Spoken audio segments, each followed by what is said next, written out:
A joint bilateral operation on the U.S.-Mexico border.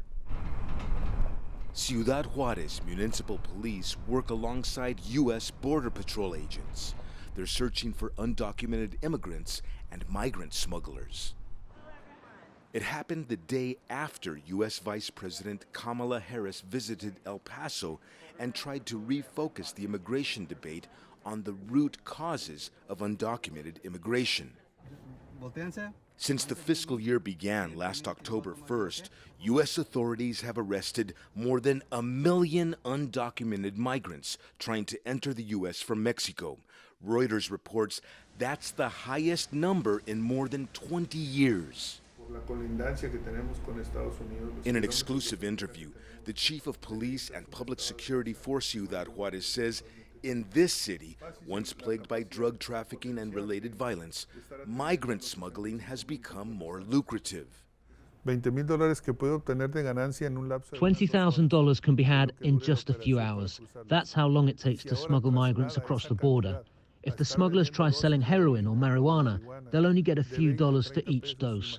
Imagine how many hours of work it would take them to earn $20,000 by selling small amounts of drugs.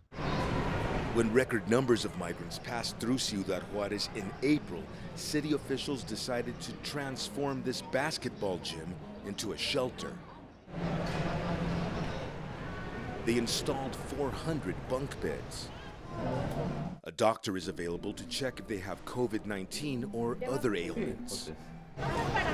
The migrants get a place to escape the desert heat and some food. 3 square meals a day.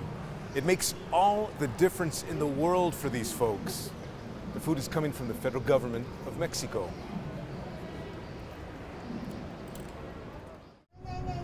Dozens of migrants arrive each week. They're allowed to stay here for just 7 days. Most are Central Americans. Some are from Cuba and Mexico. And many of the migrants are traveling with small children. This 29-year-old single mother prefers to use only her first name to protect her identity. Gisela left Honduras in February with her 9-year-old daughter. She says 3 men raped her in the Mexican state of Tabasco, and her daughter witnessed the crime. Este camino no es fácil. Conlleva unos peligros. The road comes with many dangers. You are at the mercy of kidnappers and rapists, as I was. If I could do it all over, I would not come. I did not know how dangerous it is. I did not know what it is like to be abused, to have a gun held to my head.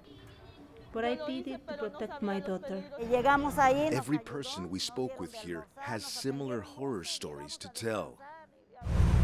Mexican police, U.S. Border Patrol officers, and politicians on both sides of the border are keenly aware of the migrants' plight. They also know that many of the migrants are applying for asylum in the United States, a privilege that the vast majority will likely be denied. Franc Contreras, CGTN, Ciudad Juarez, Mexico.